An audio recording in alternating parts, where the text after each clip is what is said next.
लगातार हो रही बारिश ने दिल्ली एनसीआर की रफ्तार को बुरी तरह से प्रभावित कर दिया है।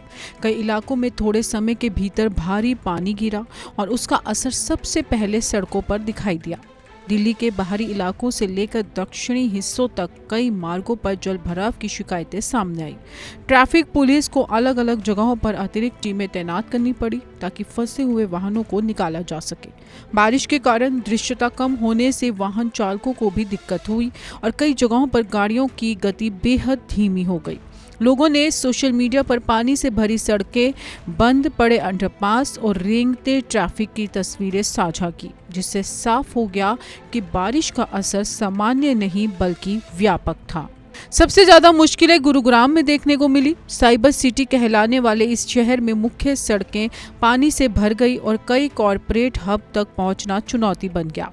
गोल्फ कोर्स रोड, सोहना रोड, हीरो होंडा चौक, राजीव चौक और आसपास के कई हिस्सों में वाहन लंबे समय तक जाम में फंसे रहे। कुछ स्थानों पर पानी का स्तर इतना बढ़ गया कि छोटी गाड़ियां बीच सड़क में बंद पड़ गई। ऑफिस जाने और लौटने वाले कर्मचारियों को कई किलोमीटर लंबा सफर तय करने में घंटों लग गए। स्थानीय लोगों का कहना है कि हर मॉनसून में यही तस्वीर दोहराई जाती है और थोड़ी सी तेज बारिश के बाद शहर की पूरी ट्रैफिक व्यवस्था चरमरा जाती है। प्रशासन की टीमें पानी निकालने में जुटी हुई हैं, लेकिन बारिश के दौरान जल भराव की समस्या तेजी से फैलती चली गई। नोएडा में भी हालात सामान्य नहीं रहे। सेक्टर 18, सेक्टर 62, सेक्टर 63 एक्सप्रेसवे से जुड़े कई मार्गों और अंडरपासों में पानी भरने की शिकायतें सामने आई। नोएडा ग्रेटर नोएडा एक्सप्रेसवे पर वाहनों की रफ्तार काफ़ी धीमी हो गई और कई जगहों पर लंबा जाम लग गया। दफ्तरों और आईटी कंपनियों में काम करने वाले लोगों को सबसे ज़्यादा परेशानी उठानी पड़ी, क्योंकि पीक आवर में बारिश ने ट्रैफिक दबाव को कई गुना बढ़ा दिया। अंडरपासों में जमा पानी ने दोपहिया वाहन चालकों के लिए खतरा पैदा किया और कई लोगों को वैकल्पिक रास्तों का सहारा लेना पड़ा। स्थानीय प्रशासन ने पंपिंग सेट और सफाई कर्मचारियों को सक्रिय किया, लेकिन लगातार पानी जमा होने से राहत तुरंत नहीं मिल सकी। विशेषज्ञों का मानना है कि दिल्ली एनसीआर में जल भराव की सबसे बड़ी वजह बारिश का पानी निकालने वाली ड्रेनेज व्यवस्था पर बढ़ता दबाव है। कई इलाकों में नालों की क्षमता पुरानी आबादी और मौजूदा निर्माण के हिसाब से पर्याप्त नहीं है।